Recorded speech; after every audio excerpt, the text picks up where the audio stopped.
อ้อมาเด้อมาเด้อกินยังวะ เด้อพี่น้องลองกันเด้อหนวดปลาหมึกเลย แซ่บอยู่บ่เนี่ย เคยกิน แซ่บก็ว่าติหา โอ้พาได้ดีเว้ยก็เป็นนวดเสือตุ๊กยังเป็นนวดตายอยู่ ทุกอย่างเลย แซ่บบ่โอ้บางกอกมาเลยมาเลย ไป เออ แค่โอเค กินหรอกใครจะไปกินของเจ้ากินของข่อย มาเลยมาเลย ดีใจเว้ย เอาสายไฟออกมาของนะ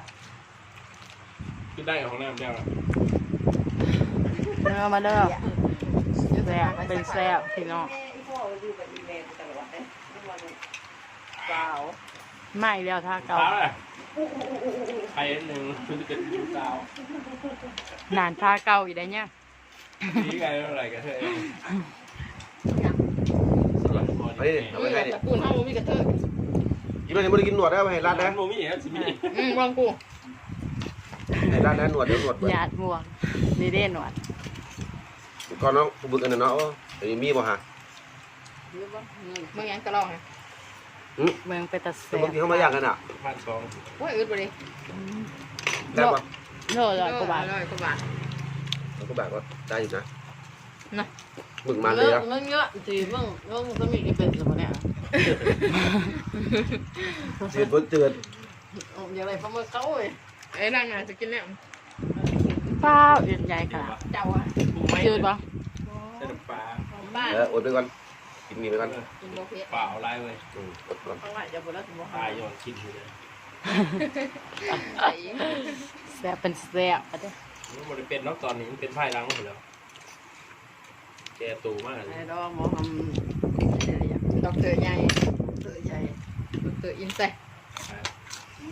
มักแรงพัสลัดงามมั้ง ยินหรอ ผมหยิบเนี่ย ห้องไงไป กินหยัง หงาคอกันเราลักนางว้าก่อนหน่อยอิน อีมี่ก็มากินบอกกันจนบอกรักจนเอาทำอะไร บ้านเนี่ยเหรอ อยู่ชายกับเป็นคือกันและเห็นเป็นแนวนี้ เปล่าไรหรอ แมนที่เบาตอนเขาถามยังเขาไปเบาเลยกับใครเนี่ยอันนี้มาเบารับหลังนะเบื่อ เบื่อหมอ เบื่อเกลือ เบื่อหม้อพวนได้หน่อย ไม่ใช่เป็นเปล่าไรอะไรอย่าง คนมันบอกอะไรเลยมอสนัด แซ่บว่าน้องเนี่ย ของปีนี่จากตลอด จับมาดีวะแต่งอ่อนดีว่ะ ไอ้ ในหอยนั่นนะ แกกินกันเรีย แซ่บบ่แซ่บเบิ่งเอาเด้อ แต่ว่าสิเดียวกันเลยยัง ปูมันอร่อยอ่ะมันนะ เป็นมันหมูยอจ้ะ เรามาอยากกินหน่อย ปูมันต้องสาอันนี้มันไวปลาหมึกปูไม่ได้ไปแทะมันอ่ะแทะ ให้หอยโขง หอยถุงบ่มีหอยถุงบ่ขายเบิดยามมันละมั้ง ก็เก็บไปแล้วก็ดีอ่ะ เดี๋ยวก็ได้กินแตงครับกระดังเท้าเขื่อย เพราะว่าม้วนยอแสบเริ่มมาแล้วหรอม้วนยอ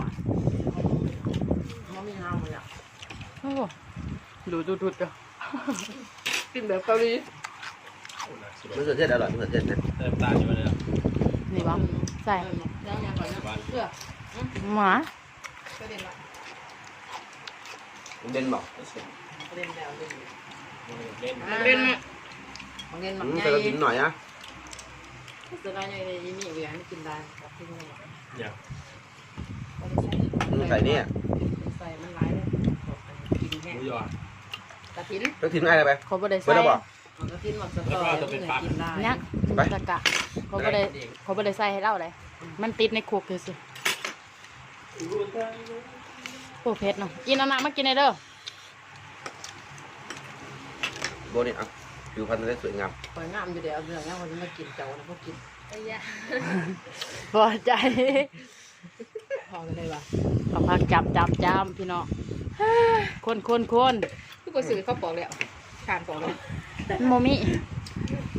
ไม่ยอม ตอ ทาน น ไปยังมาสบาย โมมิคอยทั้งเคยขาดทั้งเผ็ดทั้งแซ่บ สตออีสานเนี่ย ยำแต่นั่นหอมซื้อน้ำนี่แปลกวะซื้อมาจับกินดีกว่าแบบว่าจะลอง โมยะ ลาย เอาตังค์มาแม่สิไปเอามอนทานยำสาวรานที่ลูกชิ้นแซ่บอ่ะมีทุกอย่างมีย่อปลากรอบตัวนี้มีลูกชิ้นใส่กรอกอะไรแท้ 8 มื้อผมก็เดี๋ยวมันฟอกชุดแล้วเป็นไหนตามนี่ โอ้โหเห็นได้เผื่อนะไป เนาะ มันอยู่ เป็น อัน ตัว นั้น เนาะ ก็ยืนบ่ได้ดื่นแบบนี้ใช่ไหม โทรหามึงอ่ะ เป็นแบบตายโอ้โห มักได้ โอ้หา เต็ มือ ม ที่น่ะ ก็ตายยินข่าวอยู่มารอท่วงหนีอยู่ก็โตก็รอกูแหละคนแรกเขาต้องหนี ต้องช่วงเดียว บางส เลย ลัด ได้ ประจ หมดกะตัวมาเนื้อสีดาวอีก อีกมันแน่สิ ำคนหน่อยหาย รวยอยู่มันคุ้มอะไรมันงอดไปได้หรอกนะหางบของกูมีใช้เพิ่งมันคงประมาณ กินนมครั้งเดียวรับตลอดมากินอีกก็รับ เป็นด้วยเป็นประเด็นงานขนาดนี้เนี่ย เนาะเจ็บเป็นกระสีเนาะเนาะ ยืมยัง เดี๋ย เจ้าว ก็ ส่ง เป็นเจ้าแต่บ้าง แล้วจะเป็นก็ยืมก็พ่อให้ยืมนะเว้ย มันเป็นยัง เด้อจักแซ่บบ่แซ่บ มีแม็กซิน อย่างอัดราด ผู้ใด มีแม็ เสี ก ยง ซิน คัก มีแม็กซินอ่ะมันโดนคดีอ่ะอ๋อโกงเงินเนาะ แก้วโบราณนะ กินแค่เก่า กินน้อยเดียวไปแป๊บ หาฮุก กูได้ยังไง 7 ประกันตัวมากเนี่ยเอาไว้เข้าบ่ให้ย่อบ่มีเงินเสียค่าประกันอันเนี้ย ไปแล้ว แช เด้ ร์ อ ตัว บัดนี้ ย่อมให้เขาใส่ปลอกคา